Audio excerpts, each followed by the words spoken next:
All right, everybody, how we doing? I am back with another stream, another video for you guys. Firstly, I would like to say huge thank you to all my new subscribers. I'm at, I think, 25 or so now, which, I understand is not a lot at all. But I just started doing this for fun and seeing what happened. And, 25 is really cool to see. So I appreciate it. No big deal at all. But again, like, comment, subscribe, all the good stuff. Actually, do some comments. I'd love to talk to some of you guys in the comments and see what's going on, and maybe see why you're a City fan, or if you're from not from Manchester like myself, being from America. Let me know how you became a City fan, and we can have a nice dialogue, or DM me on Twitter. Follow me there as well. I talk about City pretty much every day. So anyway, recap: City, Chelsea, big W, fat, huge win for Man City. Got me very excited yesterday on stream, of course. I will pull up the lineup here in just a moment and look at some player ratings. But all in all, I thought the first 10 minutes was pretty awful, about as bad as it could be from a City perspective.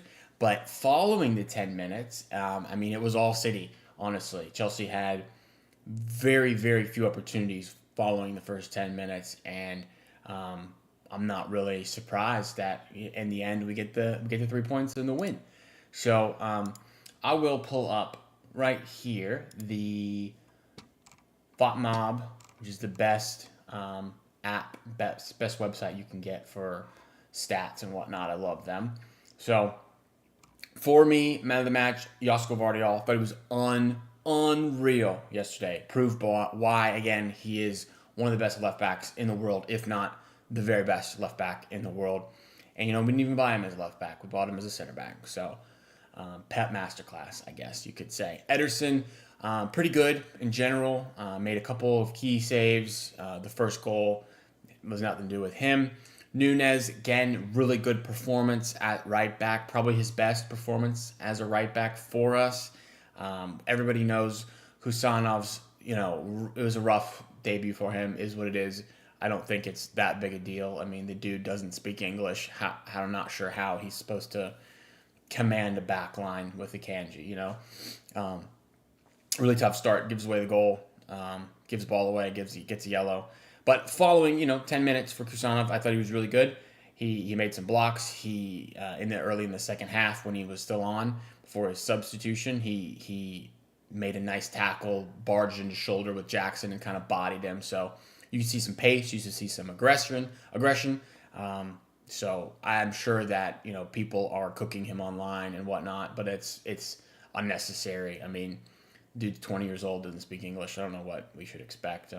He will, I'm sure, undoubtedly only improve from here. So not something I'm worried about, but of course the 5.3 isn't unfair. Wasn't the best performance from him.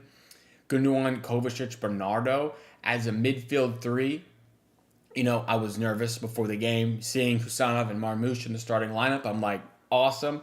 And then I see the Gundogan, Kovacic, and Silva midfield, and I'm like, I don't know about that. I'm a little worried about that. So, but it probably was their best game together as a midfield partnership. They were great. Didn't seem overwhelmed athletically. They can't run like they used to, any of them, unfortunately, but it was still controlling of the game from them. Very good, especially Kovacic, man, coming off the PSG game, who's terrible, just had a stinker, probably his worst game in a City shirt for me. But again, very good game, Kovacic. And then really impressive front three. Marmoush was awesome for the 74 minutes that he played. He was lively, looked athletic, looked rapid, looked aggressive. He could have had multiple goals. He could have had a brace. Scored a goal that was offsides. Should have left it for Bernardo, and Bernardo might have scored. And then had a shot that probably should have played to Foden, but it would have been a tough ball to get to Foden, cleanly. So not entirely upset with the shot for Marmoush there. And then he made a bunch of runs throughout the whole game, and I liked his movement. I'm not a soccer scout or anything, but he looked good. He looked like one of the best players on the pitch for me. And Holland was unbelievable as well. Hold up play was great. He gets a goal on a horrible, horrible mistake from Sanchez. And I don't know, man. Maybe he's just not a very good goalkeeper, but he was way out of position, not even close to where he should be. And Holland just dinks it over top of him for a goal. Nice and easy. Foden also was very good. Gets a nice breakaway late in the game to put it away. 3-1 for Chelsea. I thought none of them were particularly good. Sanchez was definitely the worst performer, just on the one bad moment alone.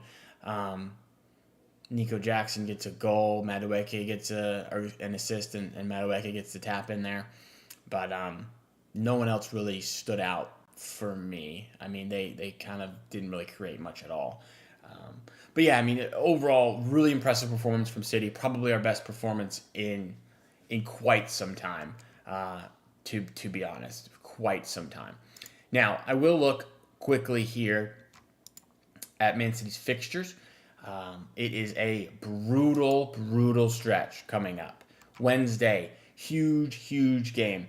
Club Brugge, Champions League. We win, we advance. Things you love to see. So that's a big one, and it will mean we'll continue our streak of Champions League group stage qualification. I don't know how our knockout qualification. I don't know how it works with this technically being a playoff, if that maybe doesn't necessarily count, but we will go through at least to the playoffs with a win, loss or tie, and we do not advance. So very important game. I do again reiterate Premier League more important for me personally because I don't think we will be contending or competing for the Champions League, unfortunately, this year. Seems like it'll be just a bit too much for us. But following that, our February is brutal.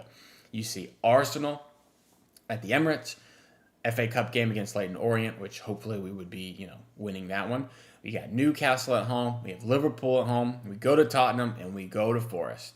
So just a nice, tough 30, 40-day stretch of games here that is going to be exciting to watch. So we will see what we do transfer-wise last few days of the window here. Window closes on, 1st of February, 2nd of February, something like that. So we got about a week left. And according to Twitter, according to The Real Ptolemy, which I do believe is a good source. I don't know if it's, always 100% accurate, but I'm going to look at some of his tweets and at least share the news that he is saying. I don't know, him personally. I don't know if he is fully ITK in know, whatever. But seems like he gets some kind of information, maybe, or maybe not. You can take it with a grain of salt, if you will. But Juve FC, which is kind of like, I guess, the City Extra version of Juventus, they reported a couple days ago that they're expecting a bid of 60 to 65 million euros, which I believe is 50-ish, 54 million pounds, something like that, for Cambiasso from City, and that was yesterday. Now, apparently Juventus won our money. They're in desperate need of some cash. They've made major losses over the last 2 seasons. So a cash influx like that could be something that is very appealing, and might be something that happens. We will have to see. See it again reported here from Core Sport, which has almost 1 million followers, which, maybe that doesn't mean anything necessarily, but their asking price was initially that 80 million euros that we saw reported. Seems like they're not going to hold out for that in reality. It could be anywhere from 60 to 65. Second source there. So then we get into the Ptolemy tweets that I was talking about. He said 6 hours ago today that he thinks City have got Cambiasso and Naipan and Ba. Ba is already kind of a done deal, probably, so not any major breaking news there. But the Cambiasso being a done deal and Naipan being a done deal, it's pretty significant news. Naipan is, of course, the young Norwegian talent that any of the Football Manager players will have definitely heard of. He's one of those wonder kids that you always, snap up early in your save, and he becomes a beast in 4 or 5 seasons or whatever, which is the only reason I've heard of him. I like Football Manager from time to time, and he's someone I've personally purchased on saves multiple times. But seems like City are made his pitch yesterday to him. Maybe he was at the game. I don't know. But if City are making you a pitch and the other teams that are pitching to you are United and Arsenal, I mean, it's going to be hard to refuse the City pitch, in my opinion. I think that pitch would be successful and something that young talents are gonna attract to and be excited about and see the project, see what we have going, and be interested in signing for that. So maybe he gets done in January as well, and he's loaned to Girona or back to Rosenborg or something like that. I don't know. We'll see. Something to be seen. He's definitely not one for this season. Definitely one for the future. But I love the some for the future signings. It's a 10 million, type deal. Not anything crazy, and it's worth a punt, worth the risk to me. I'd definitely be doing it.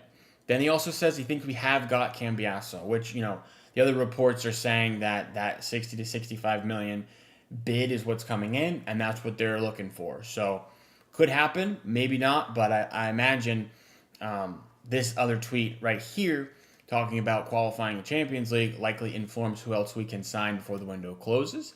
Maybe that means we get an instant cash flux and our balance sheets are in an order where we can spend some more money in January than if we didn't make the group stage or the playoff stage. So, again, Wednesday is a very big game, very important, something that will definitely impact the remainder of the window.